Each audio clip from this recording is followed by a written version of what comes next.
Now, our next question is that carbon cycle. Explain with suitable flowchart about the carbon cycle. So first of all, I તમને આખો flowchart દેખાય છે હવે ready થયેલો કે flowchart છે એ flowchart ની અંદર આપણે એક્ઝેક્ટલી કાર્બન નો યુઝ નથી કરતા. મેઇનલી આપણી પાસે જે કાર્બન છે એની જગ્યાએ એનો કમ્પાઉન્ડ એટલે કે એનો ઓક્સાઇડ જે છે એ કાર્બન ડાયોક્સાઇડ નો યુઝ આપણે સૌથી વધારે કરીએ છીએ. First of all carbon dioxide છે ઇટ મીન્સ ધેટ કે CO2 આપણી પાસે અવેલેબલ છે એ એટમોસ્ફિયરિક ઓક્સિજન જોડે કમ્બાઈન થઈને ઈઝીલી શું ફોર્મ કરે છે ધેટ CO3-2. હવે જે CO3-2 ક્રિએટ કર્યું છે ને that CO3-2 is known as carbonate.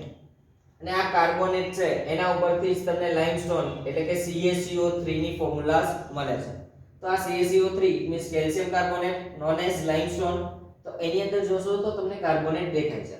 So chain start થાય છે અહીંયાથી કાર્બન ડાયોક્સાઇડ થી. તો carbon dioxide forms the carbonate in the water and then the carbonate is give us the calcium carbonate or else limestone. Now that carbon dioxide is also useful for the plants which have chlorophyll in their leaves. Chlorophyll it means that which easily react with the sunlight. તો chlorophyll છે એ sunlight ની presence માં શું કરે છે તો glucose અથવા તો એનું ફૂડ છે એને પ્રિપેર કરે છે. તો લાસ્ટ ટાઈમ આપણે એનું ફોર્મ્યુલા જોયું હતું ગ્લુકોઝ છે ઇટ મીન્સ ધેટ 6H12O6. તો આ ગ્લુકોઝ નું ફોર્મ્યુલા છે ને એ ઓર્ગેનિક કમ્પાઉન્ડ કહેવાય. તો ફર્સ્ટ ઓફ ઓલ જે પ્લાન્ટ છે એ પ્લાન્ટ ની અંદર શું થાય છે તો પ્લાન્ટ ની અંદર આવા બાય ધ ફોટોસિન્થેસિસ રિએક્શન શું ફોર્મ કરે છે ગ્લુકોઝ ને ક્રિએટ કરે છે. હવે આ ગ્લુકોઝ ક્રિએટ કર્યું it means that organic compound તો બનાવી દીધો પણ એ શેમાં છે પ્લાન્ટમાં છે. હવે એ જ ફૂડ નો યુઝ આપણે એનિમલ્સ છે એ પણ કરે છે. સો એમાંથી એક એરો સેલ ક્યાં જાય છે તો ઓર્ગેનિક કમ્પાઉન્ડ્સ ઇન એનિમલ્સ. બંને નેમ સેમ જ છે ઓર્ગેનિક કમ્પાઉન્ડ બટ એક જગ્યાએ પ્લાન્ટ છે એક જગ્યાએ એનિમલ છે. હવે પ્લાન્ટ છે during the day time sunlight મળે છે એટલે ફોટોસિન્થેસિસ ફોર્મ કરે છે ડ્યુ ટુ ક્લોરોફિલ અને ફૂડ પ્રિપેર કરે એટલે કે કાર્બન ડાયોક્સાઇડ ગેઇન કરે અને ઓક્સિજનને લિબરેટ કરે. બટ નાઇટ ટાઈમમાં એની પાસે સનલાઇટ નથી. તો સનલાઇટ નથી ઇટ મીન્સ કે શું કરશે તો સનલાઇટ નથી તો એ પોતે ઓક્સિજનનો ગેઇન કરે છે અને કાર્બન ડાયોક્સાઇડ લિબરેટ કરશે. દેટ્સ આપણને એક એરો છે પ્લાન્ટમાંથી સીધો કાર્બન ડાયોક્સાઇડ ની અંદર જતો દેખાય છે. આફ્ટર ધેટ એનું ડીકમ્પોઝિશન થાય. તો ડીકમ્પોઝિશન્સ થી આપણને ઘણી બધી પ્રોડક્ટ મળે છે. હવે ડીકમ્પોઝિશન કેવી રીતના થાય તો એની ડાયાગ્રામ પણ છે ધેટ અર્થ છે એના એટ ધ સેન્ટર એટલે કે કોર ની અંદર કોણ છે વોલ્કેનો છે. હવે આ વોલ્કેનો છે ઇટ મીન્સ ધેટ કે એનું ટેમ્પરેચર હાઈ છે. હવે કોઈ પણ ડેથ થઈ ગયેલી છે એનિમલ ની હોય કે કોઈ ટ્રી કટ કર્યું છે એ હોય એ સોઇલ ની અંદર તમારું દટાઈ જાય છે. તો એ દટાઈ જાય પછી ઉપરથી એના ઉપર શું થાય છે પ્રેશર એપ્લાય થાય નીચેથી ટેમ્પરેચર એપ્લાય થાય. તો આ બંનેના રીઝનના લીધે એના ઉપર ડીકમ્પોઝિશન ફોર્મ થશે અને એ ડીકમ્પોઝિશન થ્રુ આપણને ફોસિલ ફ્યુલ મળે છે. જો પ્લાન્ટ્સ હોય તો એનાથી ફોસિલ ફ્યુલ મળે છે that call. If plant and animal બંને પ્રેઝન્ટ હોય તો એનાથી મળે છે ધેટ પેટ્રોલિયમ. સપોઝ કોઈ એનિમલ ની ડેથ થઈ ગઈ છે તો એનિમલ ની ડેથ થઈ ગઈ તેનું બોડી ડીકમ્પોઝ થવાનું સ્ટાર્ટ કરશે આફ્ટર 1 or 2 days. તો એ ડીકમ્પોઝ થશે ત્યારે આપણને શું આપે છે ઇનઓર્ગેનિક કાર્બોનેટ્સ આપે છે.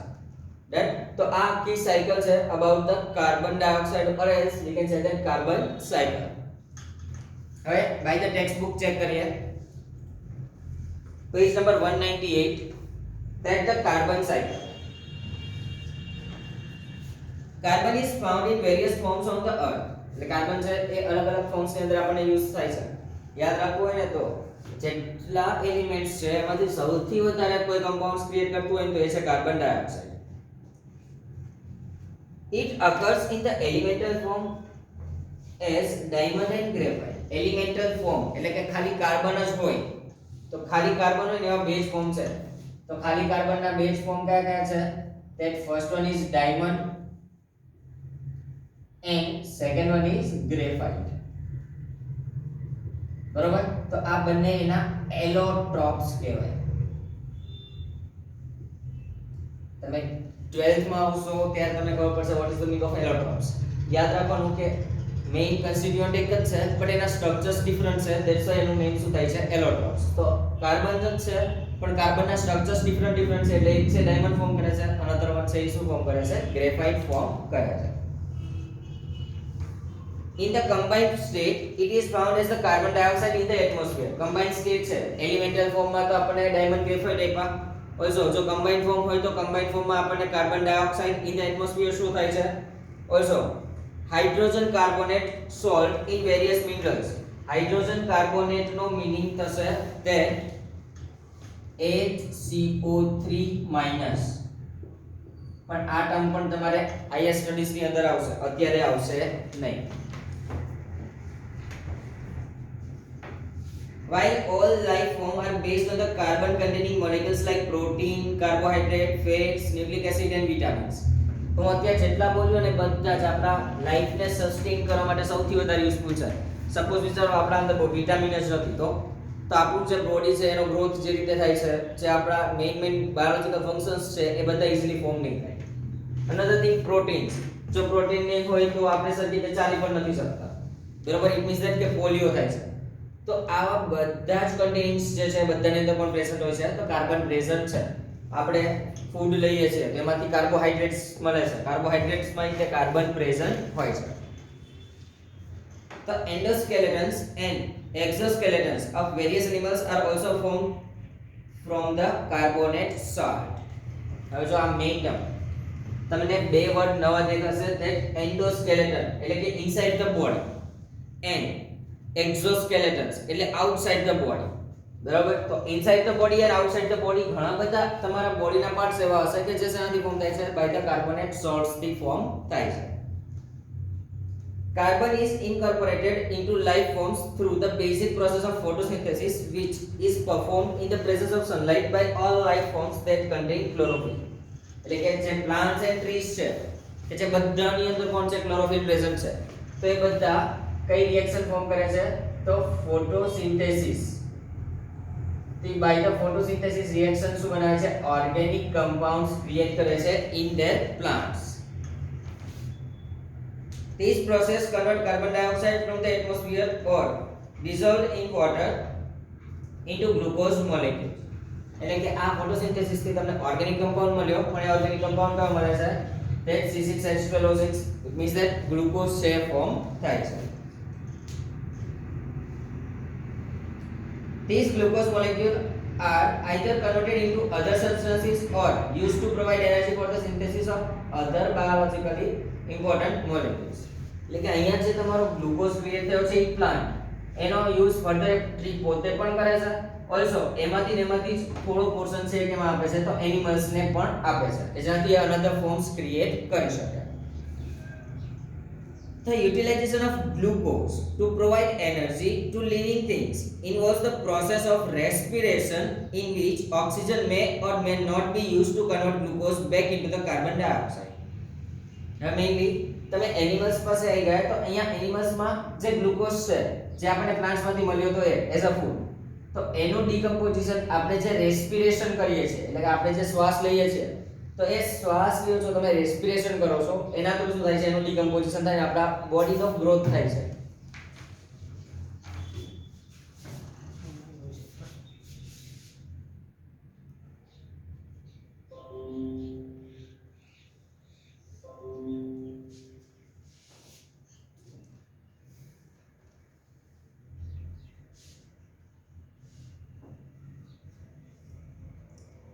This is not charging. Okay.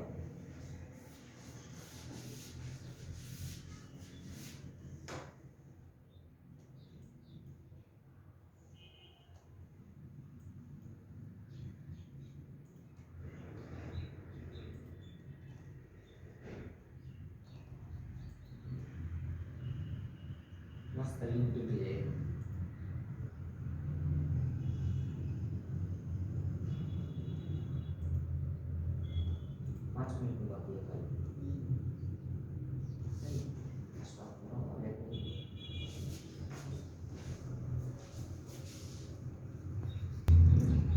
Okay, જો હવે છે ને એનિમલ્સ છે એ ઓર્ગેનિક કમ્પાઉન્ડ્સ જે પ્લાન્ટ એ ફૂડ બનાવ્યું કે એમાંથી આ એનિમલ્સે ગેઇન કરી લીધો.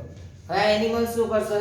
તો આ એનિમલ્સ નું કામ છે કે એ જે આપણને ફૂડ મળ્યું છે એ શું કરશે? રેસ્પિરેશન કરશે એનિમલ્સ. હવે રેસ્પિરેશન કરે ને એટલે શું થશે કે એ એટમોસ્ફિયરિક ઓક્સિજન ને ગેઇન કર્યો, તેનાથી એનું ડીકમ્પોઝિશન થશે. કોનું? તો જે આપણે ગ્લુકોઝ ફ્રોમ ધ પ્લાન્ટ્સ મળ્યું છે ને એમાંથી, તો એ ગ્લુકોઝ નું ડીકમ્પોઝિશન કરશે એટલે ડીકમ્પોઝ કરશે એટલે ઈઝીલી આપણને એમાંથી પાછો કાર્બન ડાયોક્સાઇડ મળી જાય છે કે જે પાછો ક્યાં જતો રહેશે? એટમોસ્ફિયર ની અંદર જાય છે. એટલા માટે આ લખ્યું છે કે રેસ્પિરેશન એન્ડ ડીકમ્પોઝિશન. રેસ્પિરેશન તમે શ્વાસ લ્યો છો, એ ડીકમ્પોઝિશન એટલે કે આના ફૂડ નું તમે ડીકમ્પોઝિશન ફોર્મ કર્યું છે. હવે સપોઝ તમારો પ્લાન્ટ છે કટ થઈ ગયો, તો પ્લાન્ટ કટ થઈ ગયો અને દટાઈ ગયો, તો ઓલી જે વોલ્કેનિક ઇરપ્શન વાળી રિએક્શન્સ હતી એ બધી ફોર્મ થશે અને એમાંથી શું બની જશે? Call. after that plant and animals બંને પ્રેઝન્ટ છે અને એનું ડીકમ્પોઝિશન ફોર્મ થયું, તો ઈઝીલી આપણે શું આપે છે? પેટ્રોલિયમ આપે છે. એન્ડ ઇફ તમારો એનિમલ છે એની ડેથ થઈ ગઈ, તો એનું body after 1 or 2 days decompose થાય છે, તો એ શું આપે છે? આપણને ઇનઓર્ગેનિક કાર્બોનેટ આપે છે. જો નાઉ ટેક્સ્ટ બુકમાં પાછું page number 198, that this carbon dioxide then goes back into the atmosphere. એટલે કે અહીંયાથી જે કાર્બન ડાયોક્સાઇડ પ્રોડ્યુસ થયો છે એ કાર્બન ડાયોક્સાઇડ ક્યાં જતો રહેશે? પાછો એટમોસ્ફિયર ની અંદર જતો રહે છે. Another process that adds the carbon dioxide in the atmosphere is the process of combustion, where fuels are burned to provide energy for the various needs like heating, cooking, transportations and industrial processes. એટલે કે mainly આ જેટલી process કીધી છે આ બધી જગ્યાએ આપણે હીટ આપીએ છીએ, તો આ હીટ આપીને ઇટ મીન્સ ધેટ કમ્બશન કર્યું છે. કમ્બશન કરવું ઇટ મીન્સ ધેટ કે કાર્બન ને અથવા તો કાર્બન કન્ટેનિંગ કમ્પાઉન્ડ્સ ને તમે શું કરો છો? હીટ કરો છો, સળગાવો છો. હવે તમે હીટ કર્યા તો એમાંથી પણ તમારો કાર્બન ડાયોક્સાઇડ છે એટમોસ્ફિયર ની અંદર જઈ શકે. કુકિંગ કરતા હોય તો વિચારો ગેસ ચાલુ હશે, કુકિંગ કરો છો, ગેસ ચાલુ છે, it means carbon dioxide liberate થયો. Transportations it means truck, bus, train, આ બધાની અંદરથી જે કોઈ પણ ફ્યુલ્સ માંથી સ્મોક નીકળે છે, ધેટ સ્મોક કન્ટેનિંગ તેનો હોય છે carbon dioxide. After that industrial process, chimneys માંથી ધુમાડાઓ નીકળે છે તે. એન્ડ હીટિંગ, તો આ બધી પ્રોસેસ કમ્બશન છે, કમ્બશન માંથી ઓલવેઝ આપણને શું મળશે? That carbon dioxide. In fact, the percentage of carbon dioxide in the atmosphere is said to have doubled since the industrial revolution, when human beings started burning fossil fuels on a very large scale. હવે mainly તમે સૌથી વધારે ઇન્ડસ્ટ્રીયલાઇઝેશન કરો છો એટલે કે industries નું વધારે ઇન્ડસ્ટ્રીઝ ફોર્મ કરતા જાવ છો, તો એમાંથી કાર્બન ડાયોક્સાઇડ નું પ્રપોર્શન જે પહેલા હતું એની કરતા અત્યારે કેટલું થઈ ગયું છે? ડાયરેક્ટલી ડબલ થઈ ગયું છે. મીન્સ તમે બહુ જ કાર્બન ડાયોક્સાઇડ ને શું કરીએ છીએ આપણે બધા? તો કાર્બન ડાયોક્સાઇડ ને સૌથી વધારે એટમોસ્ફિયર ની અંદર એડ કરીએ છીએ. Carbon like water is thus cycled repeatedly through the different forms of by the various physical and biological activities. એટલે કે નોર્મલી આના સાયકલ કન્ટિન્યુઅસલી ચાલ્યા કરશે by biologically or by the physical activities, અને એનાથી આપણે એટમોસ્ફિયર ની અંદર કાર્બન ડાયોક્સાઇડ એડ કરીએ, પાછો પ્લાન્ટ કાર્બોનેટ એ બધા એનો યુઝ કરશે. ફર્ધર આના સાયકલ શું થશે? કન્ટિન્યુઅસલી ચાલ્યા કરે છે. Now next one is that the greenhouse effect. જો ગ્રીન હાઉસ ઇફેક્ટ છે ને ખાસ યાદ રાખજો, તમારે કાર્બન સાયકલ ની અંદર જ લખવાની છે, બરાબર? એ અલગ ટર્મ્સ નથી. જો ગ્રીન હાઉસ ઇફેક્ટ છે એમાં તમે નોર્મલી આવું શીખ્યા છો અથવા તો કદાચ જોઈ હોય તમે કોઈ ફાર્મ ની અંદર, તો એ ફાર્મ ની અંદર ચેક કરો ને તો આ રીતે અરેન્જમેન્ટ કરેલી હોય છે. તો આ જેટલી જ અરેન્જમેન્ટ છે ને એને અરેન્જમેન્ટ એટલા માટે આ રીતે જોવા મળે છે. એનું મેઇન રીઝન કે જે કોઈ પણ કોલ્ડર એરિયાસ છે એટલે કે like north pole and south pole, તો એવા એરિયાસ ની અંદર સનલાઇટ ક્યારેક ક્યારેક જ આવે છે. તે સનલાઇટ ને શું કરશે? સ્ટોર કરશે અને સ્ટોર કરીને એના પ્લાન્ટ્સ નો શું કરે છે? ગ્રોથ કરે છે. સો વિચારો કે અહીંયાથી સનલાઇટ એન્ટર થઈ પછી એ રિફ્લેક્શન કરીને બેક નથી જઈ શકતી ડ્યુ ટુ ધીસ મેમ્બ્રેન, અહીંયાથી પાછી અંદર એન્ટર થઈ જશે. તો આ રીતે એ લાઇટ છે પછી અંદર જશે, ઇટ મીન્સ અંદરનું ટેમ્પરેચર છે એને શું કરે છે? મેન્ટેન કરે છે. તો એ અંદરનું ટેમ્પરેચર મેન્ટેન કરશે તો તમારા પ્લાન્ટનો ગ્રોથ કેવો થાય છે? સસ્ટેનેબલી બહુ જ વધારે થાય છે. તો એ પ્લાન્ટનો ગ્રોથ વધારે થાય, ધેટ્સ વાય આવા આપણે ગ્રીન હાઉસ છે એને યુઝ કરીએ છીએ. અને આ ગ્રીન હાઉસ છે, વિચારો કે તમે આવી સનલાઇટ ને અંદર રાખી છે, તમારા પ્લાન્ટનો ગ્રોથ થઈ ગયો, પછી તમે આ ગ્રીન હાઉસ છે એને તમે ત્યાંથી શું કરો છો? બહાર લઈ લો છો અથવા તો કાઢી નાખો છો. તો એ ગ્રીન હાઉસ બહાર કાઢી નાખશો, ઇટ મીન્સ કે એની અંદર જેટલો પણ સનલાઇટ પ્રેઝન્ટ હતો, તમે ફર્ટિલાઇઝર નાખ્યા તો એનો જે કોઈ પણ ગેસ હતો, પેસ્ટિસાઇડ હતા એનો જે કોઈ પણ ગેસ હતો, આ બધા ગેસ એટમોસ્ફિયરમાં લિબરેટ થશે અને એનાથી તમારું એન્વાયરમેન્ટ છે શું થાય છે? પોલ્યુટ થાય છે. તો આ ટર્મ તમને અહીંયા સમજાવેલી છે.